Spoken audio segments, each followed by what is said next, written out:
Okay, so ngayon susukatan natin ng airflow yung stock clutch fan ng Innova. Dati hindi namin to kayang sukatan.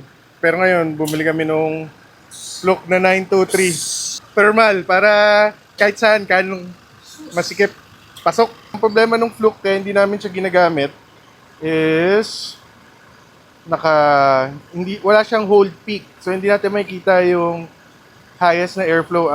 Ang ginagawa niya is ina-average niya into 4 quadrants. So kailangan mo siya pindutin para mag-average siya, automatic siya mag-average. And then kailangan natin iset lang yung flow. Tapos kung ilang inches, nasukat na natin yun, 18. So lagay lang natin dito 18. And then enter.